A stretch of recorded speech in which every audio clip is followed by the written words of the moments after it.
Samantala, hinimok ng Mindanao Civil Society Groups ang pamahalaan at Moro Islamic Liberation Front na bumuo ng isang komprehensibong kasunduang pangkapayapaan.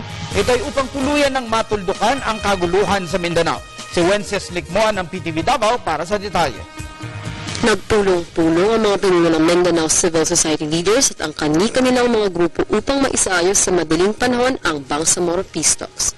Layunin ng pagpupulong na ito ang agad na resolusyon at implementasyon ng komprehensibong usapang pangkapayapaan sa pagitan ng gobyerno at MILF. Umapila ang Pangulo ng Mindanao Coalition of Development NGO Networks na si Pat Saranes sa Administrasyong Aquino at MILF na tapusin ang negosasyon at simulan sa madaling panahon ang pagtapos sa usapang pangkapayapaan ng Bangsamoro.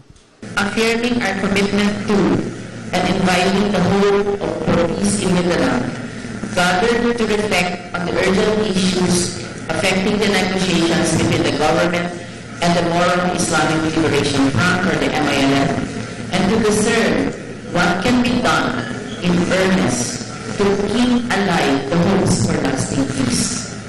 Noong Disyembre na nakaraang taon pa na pagkasunduan ng pamahalaan at ng MILF na tapusin ang usapang pangkapayapaan. Ang usapan sa hatian ng yaman ay isa sa nagbabagal ng negosasyon. Ayon kay Marian Amado, ang usapan ng yaman ay hindi ukol sa paghihingi mula sa pamahalaan.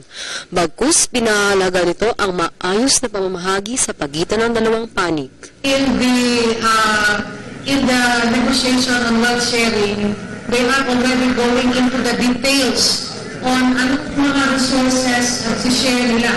So parang including taxation, including discussion on how much will be the share with respect to metallic resources, non-metallic resources, at the strategic minerals. Para sa Telebisyon ng Bayan, Wences Likmoan.